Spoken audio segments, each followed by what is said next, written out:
The Lavon affair was an Israeli terrorist operation in Egypt known as Operation Susanna, in which Egyptian, American, and British-owned targets in Egypt were bombed in the summer of 1954. In the early 1950s, the U.S. was becoming friendlier with Egypt and was moving to influence the British to leave the Egyptian Suez Canal, which they had manned for almost 20 years. The apartheid state of Israel would not tolerate the British leaving, and elements within Israel began planning a variety of terrorist attacks on British, Egyptian, and American targets. These attacks would then be blamed on so-called Muslim extremists. This would incite the anger of the British and the Americans towards Egypt and Islam and sour the burgeoning relationship between Egypt, America, and Britain. This plan for a series of false flag terrorist attacks was codenamed Operation Susanna. A group of Egyptian Jews was recruited to carry out the attacks. Jews in the diaspora that are recruited are known as Sayanim. The first bomb went off on July 2nd when a post office in Alexandria was firebombed. On the 11th of July, the Anglo-Egyptian Suez negotiations, which had been blocked for 9 months, got underway again. Despite the British assuring Israel that stockpiled weapons would not be given to the Egyptians, on July 14th, the Jewish terrorists firebombed U.S. information agency libraries in Cairo and Alexandria.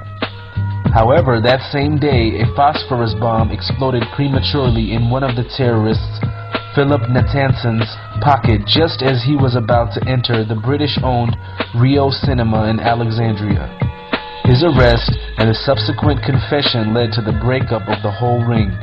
However, while the plot was being investigated, the Zionist Jewish terrorists started fires in 2 Cairo cinemas, in the Central Post Office, and the railway station. After the plot was uncovered, many tried to spin it as an anti-Semitic conspiracy theory. These ad hominem attacks are a common tactic of the Zionists. For more information on this, please read the Jewish-American patriot Jack Bernstein's book, The Life of an American Jew in Racist, Marxist Israel.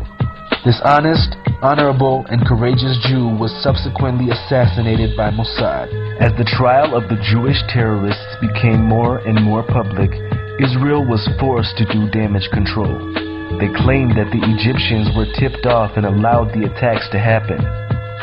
They also singularly scapegoated the defense minister Pinhas Lavon to prevent the exposure of the real group inside the apartheid state of Israel who planned Operation Susanna and several other false flag terrorist attacks.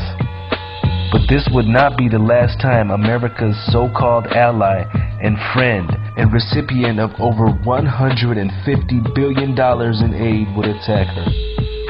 The demolition team set off when you see the old demolitions of these old buildings. It looks like one of those scenes of an old building being purposely dynamited and blown up. Anybody who's ever watched a building being demolished on purpose knows that if you're going to do this, you have to get at the under-infrastructure of a building and bring it down.